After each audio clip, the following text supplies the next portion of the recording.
We spend our lives chasing something we've been told is important. A bigger house, a better job, a name that others remember. From childhood, we are told that this is success, to rise higher than the rest, to collect trophies in the form of money, titles, and applause. And so we run. Year after year, we run, faster, harder, believing that the finish line will bring peace. But here's the quiet truth no one tells you. That finish line doesn't exist. Look closely at the people who seem to have it all. The celebrities smiling for cameras. The CEOs whose names dominate the news. The influencers whose lives look perfect on a screen. How many of them sleep peacefully at night? How many are free from fear, from loneliness, from the weight of their own thoughts? You see, the world has sold us a dream that keeps us endlessly busy, a dream built on comparison. When you measure your worth by being more than someone else, you will always be a prisoner, because there will always be someone richer, smarter, prettier, stronger. Buddhism whispers a different truth, one that feels strange at first, almost uncomfortable. It says, you could have nothing and still be the richest person in the world. You could have everything and still be the poorest. The Buddha himself was born into a life of privilege. Silk clothes, golden palaces, endless comfort. But the day he looked beyond those palace walls and saw sickness, aging, and death, something inside him broke. He realized that no matter how high you climb in the world, you cannot escape the storms of life. Wealth will not shield you from grief. Fame will not protect you from pain. Power will not stop time from taking everything away. So what is true success? It's not written on your business card. It's not in the numbers in your bank account. It's not in how many people know your name. True success is when you have tamed the one thing that controls everything else, your mind. Because if your mind is restless, no amount of external success will make you happy. But if your mind is at peace, no amount of external loss can destroy you. The problem is, we live in a world that teaches us how to make a living, but not how to live. We are trained to master skills, machines, and markets, but not ourselves. We know how to build skyscrapers, but not how to build inner stillness. We can control vast empires, but can't control a single thought of anger when it rises. And so, people spend decades chasing shadows, believing that once they get there, they will finally rest. But the mind is like a cup with a hole at the bottom. No matter how much you pour in money, recognition, possessions, it will always leak, until you fix the hole. The Buddha didn't just point out this hole, he showed how to mend it. He said that the mind, when untamed, can be your worst enemy, but when trained, it becomes your greatest ally. This training is not about escaping life. It's about living fully without being dragged by every thought, fear, and desire. Imagine this. You're standing in the middle of a storm. The wind howls. The rain lashes your face. But inside, you are calm, unshaken, watching the storm, yet untouched by it. That is the kind of success no one can take from you. And it's the kind of success worth building your life around. Because when you master your mind, the world no longer dictates your happiness. You carry peace with you in traffic, in arguments, in uncertainty, even in loss. This isn't about withdrawing from the world. It's about walking into it with the kind of power that doesn't need to be seen, yet changes everything it touches. And as you begin to see the world this way, something shifts. You stop asking, how much can I get? And you start asking, how free can I be? Somewhere ahead, beyond the noise and the rush, lies the real battlefield, not out there, but in here, inside the mind. And that's where the journey begins. The greatest battles are often invisible. Not the ones fought with weapons, but the ones fought with quiet desperation, inside the hearts of people who seem to be winning. From the outside, they look unstoppable. The entrepreneur sealing million-dollar deals, the athlete holding up the trophy, the influencer whose photos capture the envy of thousands. But what you don't see is the fear behind their smiles, the fear of losing it all, the anxiety that the next win won't be as big as the last, the sleepless nights spent guarding an empire built on fragile ground. We celebrate these victories as if they are the end of the story. But if you look closer, you'll see they are only temporary flashes, here one moment, gone the next. The applause fades, the headlines change. The followers move on to someone newer, shinier. In the Buddha's words, this is the nature of all conditioned things. They arise, they change, and they pass away. Every external victory carries within it the seed of its own disappearance. And when we build our sense of self on these victories, we are building on sand. It's like chasing the horizon. No matter how fast you run, it will never be closer. And in the process, you miss the beauty of the ground you're standing on. Many of us live our entire lives like this, trapped in the cycle of I'll be happy when. I'll be happy when I get that job. I'll be happy when I buy that house. I'll be happy when I finally prove them wrong. But the moment we get what we wanted, the mind moves the goalpost. Suddenly, it's not enough. The thrill fades, and so the chase begins again. This is why so many winners end up feeling empty. They've conquered the world outside, but remain defeated within. Buddhism doesn't say you shouldn't achieve.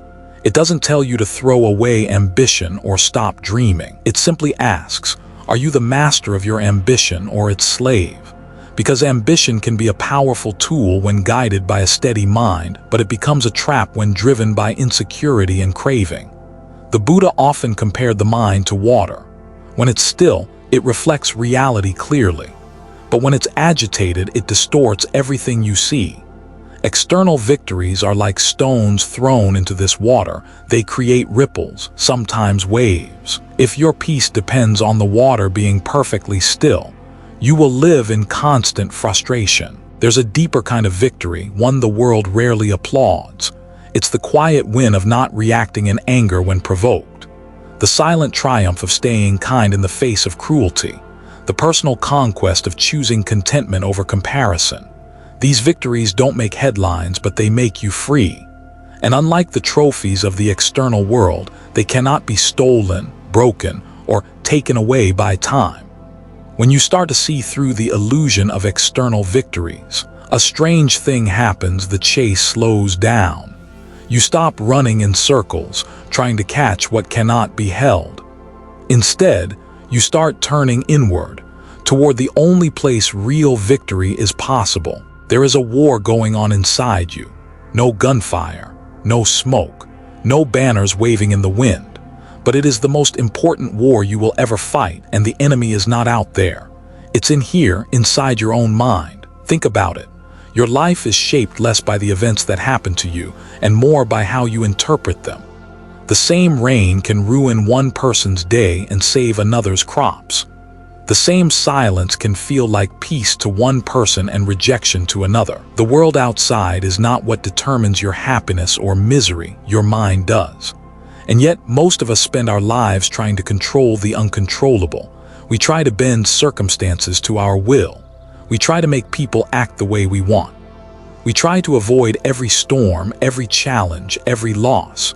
But no matter how carefully we plan, life will always hand us moments we did not choose. And in those moments, the real battle begins. Will the mind collapse into fear, anger, or despair? Or will it stand steady, clear, calm, unshaken? The Buddha understood this better than anyone. He said, "Greater than conquering 1,000 enemies 1,000 times is conquering yourself." Why? Because every external victory is temporary, but self-mastery lasts a lifetime. An untamed mind is like a wild elephant, powerful, unpredictable, and capable of destroying everything in its path. When anger flares, it can burn bridges in seconds that took years to build. When desire grips you, it can pull you into choices you later regret. When fear takes over, it can freeze you, making life pass you by. And here's the dangerous part. These battles are silent. No one else may see the war you're fighting, but you feel every wound. You carry them to bed at night. You wake up with them in the morning. But the mind, when trained, becomes your greatest ally. It becomes the clear-eyed general who sees the whole field and knows when to act and when to stay still. It stops being the enemy you wrestle with and becomes the friend who carries you forward. This is why meditation isn't just sitting quietly. It is battlefield training. Every time you notice a thought and let it pass without clinging, you win a small victory. Every time you choose patience over reaction, you win again. And slowly, these victories add up, A person who has mastered their mind walks through life differently. They are not immune to pain. They simply don't let pain own them. They are not free from problems. They are free from being defined by them. And when the storms of life hit, they do not crumble, they bend, and they rise again. The real battlefield is not the office, not the market, not the stage, it's here, in the thoughts you choose to feed and the ones you choose to release. And once you see this, you understand that no amount of external power will save you if you are powerless within. Long before skyscrapers touched the clouds, long before we could hold the world in the palm of our hands through a glowing screen, there was a man who walked barefoot under the shade of bod-high trees. He had no army, no title, no possessions of great value. And yet his presence was so steady, so unshakable, that kings sought his counsel and enemies laid down their weapons in his presence. That man was Siddhartha Gautama, the Buddha. His life was a living testament to a truth most of us overlook. Real strength does not come from what you control outside, but from what you master inside. One day, as the story goes, the Buddha was walking through a village. A man, angry at his teaching, stood in his path and began hurling insults. His words were sharp, designed to provoke. Most people would have responded with anger or at least with defense. But the Buddha simply listened, his face calm, his eyes kind. When the man paused to catch his breath, the Buddha spoke. If a person offers you a gift and you do not accept it, to whom does the gift belong? The man, confused, replied, "It remains with the one who offered it." Exactly, the Buddha said. In the same way, if I do not accept your anger, it remains with you. That is mastery, not the suppression of emotion, but the freedom to choose your response. In the Dhammapada, an ancient collection of the Buddha's verses, there is a simple line. A disciplined mind brings happiness. Not temporary excitement, not the high that fades when the party ends, but deep, unshakable happiness that is not at the mercy of life's ups and downs. The Buddha taught 3 core tools for this mastery. Mindfulness, the art of seeing things as they are without distortion. Ethical conduct, living in a way that keeps the mind light, without the heavy burden of regret or guilt. Wisdom, understanding the impermanence of all things so we don't cling to what will inevitably change. And here's the paradox. When you stop clinging, you actually experience life more fully. When you are not desperate to keep every moment from ending, you can taste it completely while it's here. The Buddha's mastery was not about escaping the world, but engaging with it without being enslaved by it. He smiled in the face of insults. He sat in stillness while storms raged. He walked into villages filled with tension and left behind peace. This kind of mastery is not reserved for saints or monks. It's a human capacity, one we all carry but few train. And like any skill, it grows with practice. The path is not always comfortable. It means sitting with your anger instead of unleashing it. It means watching your desire without immediately obeying it. It means facing your fear instead of running from it. But every time you choose presence over impulse, you take one step closer to freedom. And over time, those steps add up to a life where your peace no longer depends on perfect circumstances. If you want to master something, you must first understand it. And the mind of the mind is a creature unlike anything else you will ever try to tame. The Buddha once compared it to a monkey, restless, quick, and easily distracted. Watch your own mind for just 1 minute and you'll see it jump from thought to thought. What happened yesterday? What might happen tomorrow? A memory, a worry, a random song lyric. It never stops moving. It never seems satisfied. Sometimes it drags you into the past, replaying scenes you can't change. Other times it pulls you into the future, making you live in events that haven't even happened yet. And all the while, the present moment, the only place you can actually live, slips quietly by, unnoticed. The Buddha called this constant movement samsara, the cycle of wandering, not just in the world, but in the mind itself. And until we see this clearly, we live like sleepwalkers carried from one thought to the next, believing we are in control when we are really being led. Here's the deeper truth. Thoughts are not solid. They are not who you are. They are like clouds drifting across the sky. They appear, change shape, and dissolve. But when we don't understand their nature, we treat them as if they are permanent, as if they define us. You might think, I am angry, but the Buddha would remind you, anger is not your identity, it is a temporary visitor. It came into the mind and it will leave. The same is true for joy, sadness, fear, and excitement. All are passing guests. The problem is, we build our lives around these visitors. We cling to the pleasant ones and push away the unpleasant ones. And in that struggle, that grasping and resisting, we create suffering. Understanding the mind means realizing that it is a tool, not a master. It can be sharp and clear like a mirror, reflecting the world as it truly is, or it can be fogged with distortion, showing you only a twisted version of reality. The Buddha taught that mindfulness is the cloth that wipes the mirror clean. When you watch your thoughts without judgment, you begin to see their true nature. They lose their power over you. They stop dragging you into every storm. And here's something remarkable. The moment you stop identifying with every thought, the mind starts to quiet. The monkey doesn't disappear overnight, but it starts to rest. And in that stillness, a new kind of clarity emerges, the kind that allows you to respond to life instead of reacting blindly. This is the foundation of mastery, knowing that you are not your thoughts but the awareness that sees them. From that awareness, you can shape the mind instead of being shaped by it.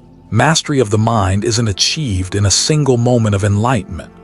It's forged in the quiet, ordinary hours of each day, in the choices you make when no one is watching.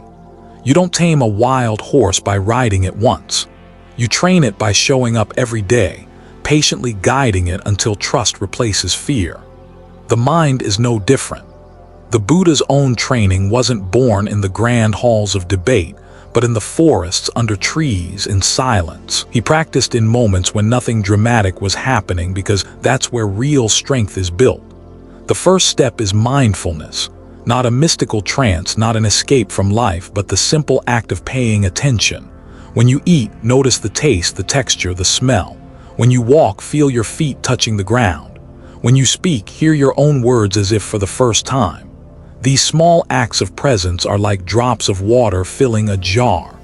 At first, they seem insignificant, but over time they transform the mind from restless to rooted. The second step is patience. Training the mind is not about forcing it into silence. It's about learning to sit with it even when it's noisy. When frustration comes, breathe. When boredom comes, breathe. When joy comes, breathe. Patience turns every state of mind into a teacher. The third step is reframing challenges as practice. Life will give you plenty of opportunities to train. Every delay, every insult, every unexpected turn. Instead of asking, why is this happening to me? Ask, how can I meet this with clarity? In this way, your worst days become your greatest classrooms. The Buddha once said, as a solid rock is not shaken by the wind, so the wise are not shaken by praise or blame. To reach that steadiness, you must practice in both storms and sunshine. Celebrate the days when you remain calm in chaos. Learn from the days when you don't. And here's a secret. Training the mind isn't about making life perfect. It's about making yourself unshakable in an imperfect life. It's about being able to stand in the middle of a storm and feel the rain without drowning in it. Every deep breath you take before speaking in anger. Every moment you choose to listen instead of interrupt. Every time you let go of a grudge instead of feeding it. These are victories. Small, invisible to the world, but they change everything. And as you train daily, something begins to loosen, the chains of other people's approval, the weight of your own judgments. You start to see that freedom is not in controlling the world, but in no longer being controlled by it. One of the heaviest chains the mind wears is made of words. Not the words we speak, but the words spoken about us. A compliment can lift us into the clouds. A criticism can throw us into the dirt. And when our mood rises and falls with the opinions of others, we are not living freely, we are living on a leash. The Buddha saw this clearly. He called praise and blame worldly winds, forces that blow in every direction, unpredictable and beyond our control. If you let them, they will toss you like a leaf in a storm. Think about how much of your life has been shaped by this need.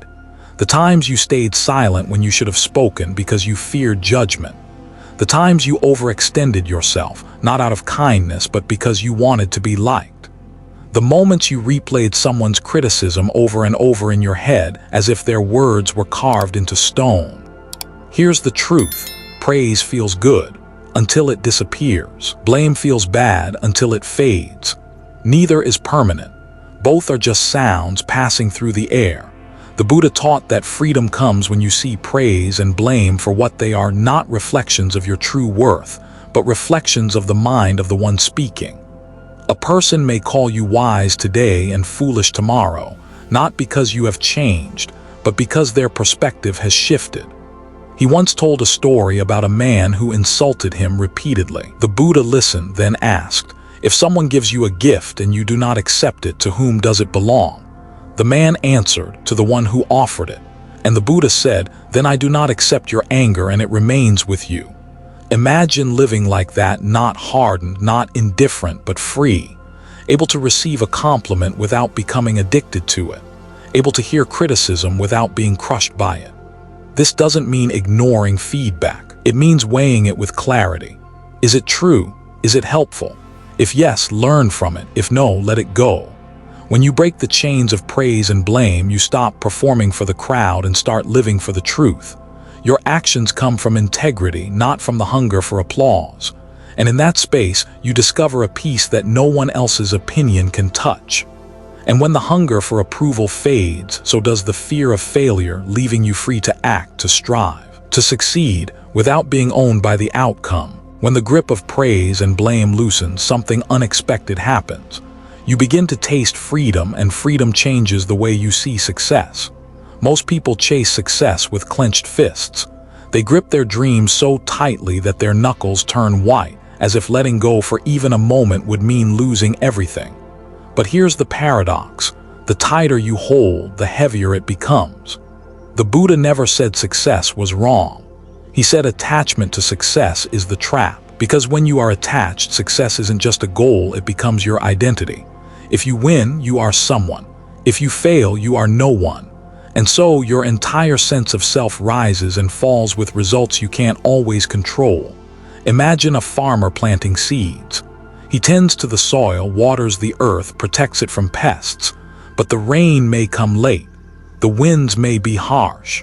The harvest might be abundant or scarce. A wise farmer works with care but sleeps in peace because he knows he cannot control the sky.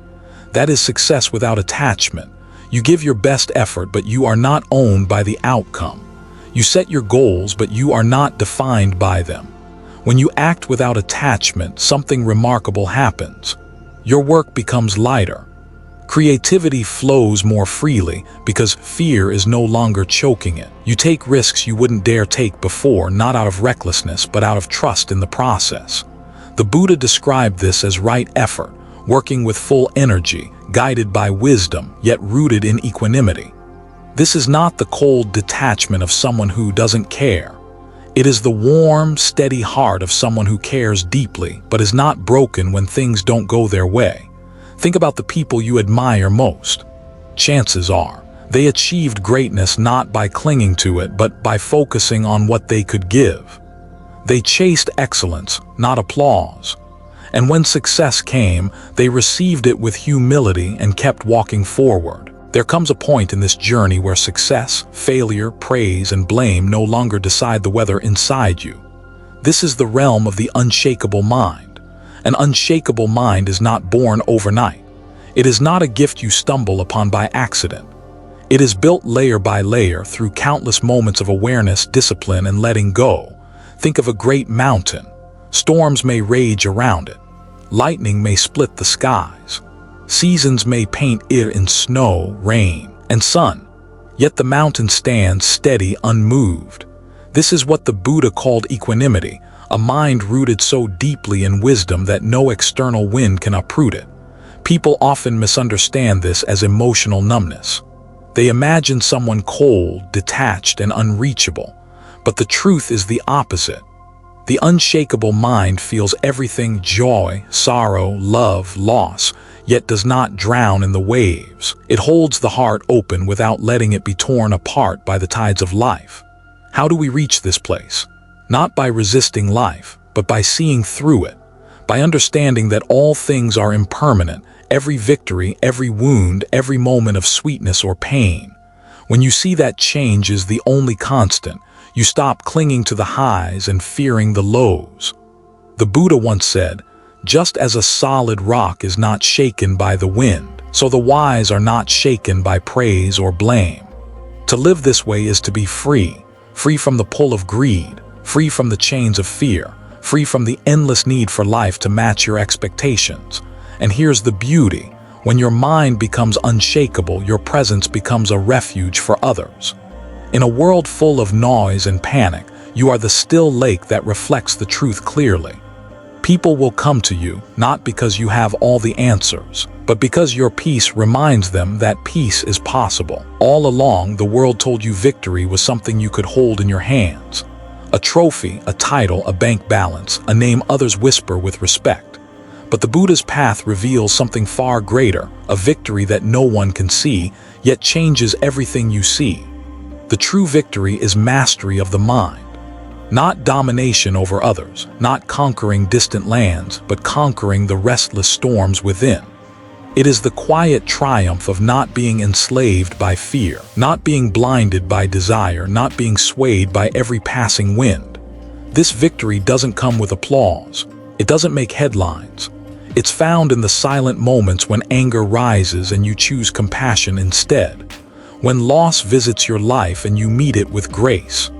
When success arrives and you hold it lightly, knowing it too will pass. A mind like this is unshakable, not because it hides from the world, but because it stands fully in it, meeting everything with clarity, patience, and kindness. This is the freedom the Buddha spoke of. This is the summit beyond all summits. Long pause. A deep, slow breath is heard. If you are here listening, something in you already knows the truth. The journey doesn't end when the video fades. It continues in the next thought you think, the next choice you make, the next step you take in the world. Every moment is a chance to win this greatest of victories. So carry this teaching in your heart. Live it, breathe it, and let it quietly transform the way you move through life. And if this spoke to you, let it be the first of many steps we take together. Subscribe to Zen Buddhism Wisdom so these teachings can keep guiding you back to your center. Share this with someone who might be searching for peace without knowing where to look. And return here whenever the world feels too loud. This space will be waiting for you.